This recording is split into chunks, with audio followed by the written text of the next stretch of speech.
All right. Welcome back. Over the last 2 years, one thing is absolutely clear. Spain are back. Not the old Spain, not the endless side passing Spain, not the slow tiki taka bored the opponent to submission Spain.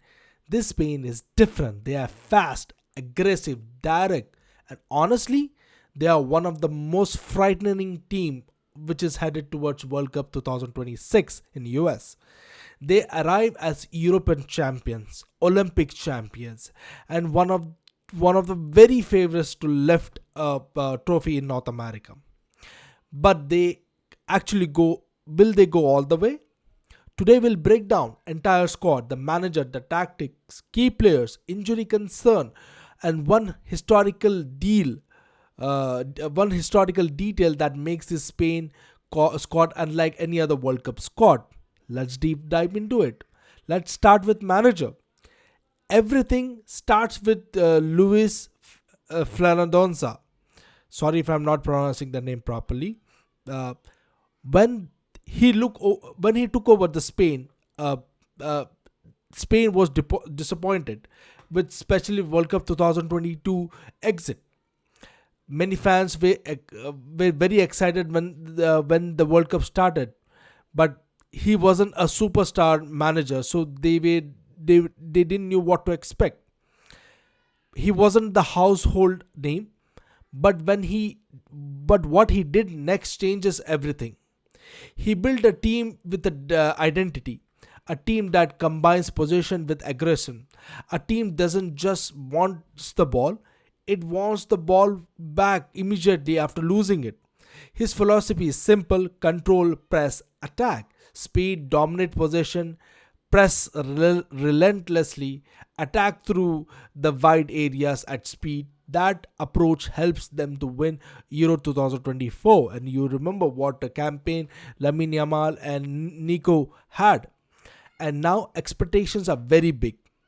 Lewis, there is only one for Lewis. There is only one goal: to win the World Cup. So let's start with goalkeeper situation. In the goal, Spain have excellent option. Omai Simon remains the number one, reliable, experience, trusted by the manager. However, there is David Raya. After several strong seasons with Arsenal, he's pushing hard for the starting spot. And John Garcia completes the goalkeeper group, young, talent, and ready if called upon. Overall, Spain has one of the strongest goalkeeper situation in the tournament. Whereas defense, because this squad combines a historical contained as historical surprise. For the first time ever in the World Cup, Spain has selected zero Real Madrid player, not even one. For decades, Real Madrid players formed the backbone for this national team, but not this time. Veteran defender Danny Carvajal misses out after an injury hit this season.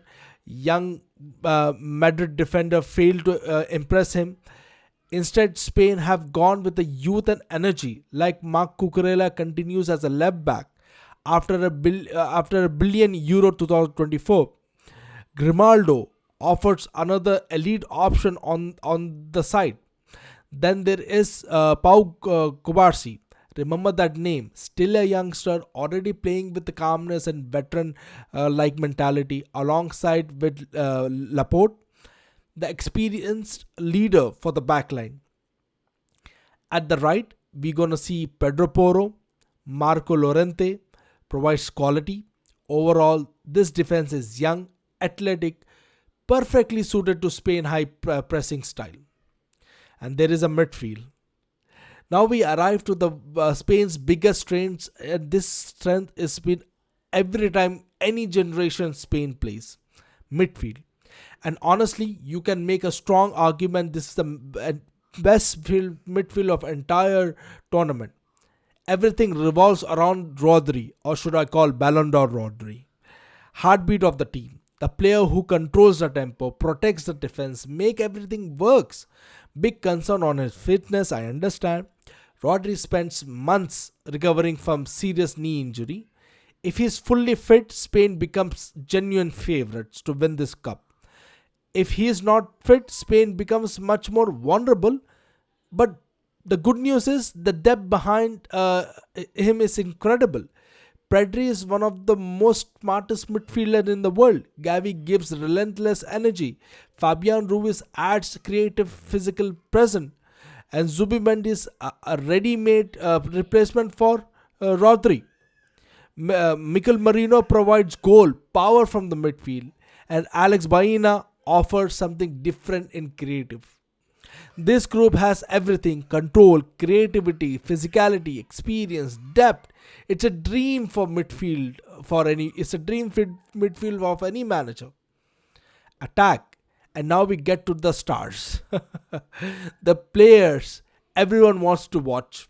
Let's start with Lamine Yamal. He's only 18 years old. He already one of the biggest name in the football. His performance in Euro 2024 announced him to the world.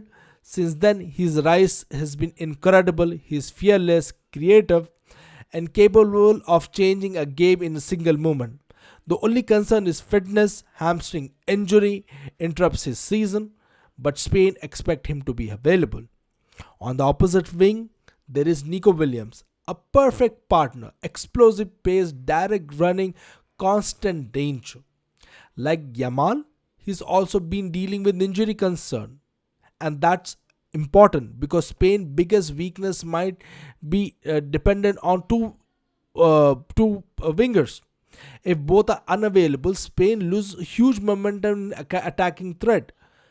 Fortunately, the depth is excellent. You'll find Dani Olmo, Ferran Torres, Zabaleta, Pino, all capable to step in. Oyarzabal is very likely to lead the line, not a traditional striker, but very intelligent, clinical, perfectly suited to Spain's system. An historic story. There's one storyline surrounding the squad deserves special attention. No Real Madrid player, think about that. No Casillas, no Ramos, no Dani Carvajal, no Madrid presence at the hall. I mean, can you imagine this? In the previous World Cup matches, can you imagine no Casillas, no Ramos, no Dani Carvajal? No. Instead of that, they went with no Real Madrid players. Instead of that, Barcelona provided the core for this team. Like Pedri, Gavi, Yamal, Kubarsi, Ferran Torres, Dani, Olmo. It's a symbol of how Spain football had changed. Talent is now spread across the Euro. De La Fonta has placed selected players based upon the form and fit, not the club reputation. It's fascinating shift. And one of the biggest talking point of the tournament, the tactical breakdown, how Spain will play. Most likely 4-3-3.